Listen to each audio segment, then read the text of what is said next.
4 years after the untimely death of Anniston, Alabama local Frank Hilly, his daughter Carol is fighting a similar unexplained illness. Carol had a spunky personality, and in relationship to her mother, it became sometimes contentious. But now that she got sick, Carol didn't have the energy to fight with her mother. In fact, the 19-year-old needs her mama more than ever. By now, I can't really walk on my feet without assistance, and everything was like looking through a big magnifying glass or something. I couldn't see anything. Little bite for Mama. Marie made a point of taking special care of her. She even spoon-fed her at times. When Carol felt weak, Marie would say, "Oh, you've got to keep your strength up." Visit after visit, doctors can't explain what's wrong with Carol. Until one day they come up with a diagnosis, albeit a shocking one. They're convinced Carol is anorexic and her symptoms are psychosomatic.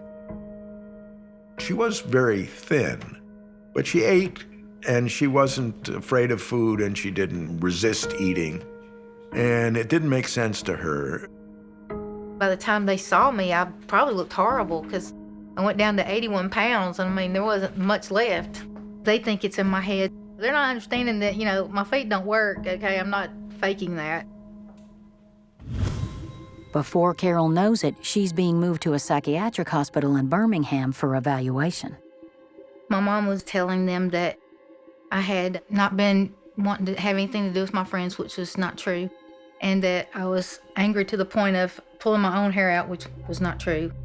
I wanted out so bad I would have sold my soul to get out. And if things aren't bad enough, Carol and Michael get word that cancer got the best of their grandma Lucille. How do I deal with the fact that my grandmother's dead? And to make sure Carol's okay. There's just so much going on. Meanwhile, Marie is being dragged through her own personal hell. One day, my mom didn't show up for me like she normally did. And I asked the nurse, I said, "Where's my mother?" And she says, "Your mom's in jail." And I said, "She's what?"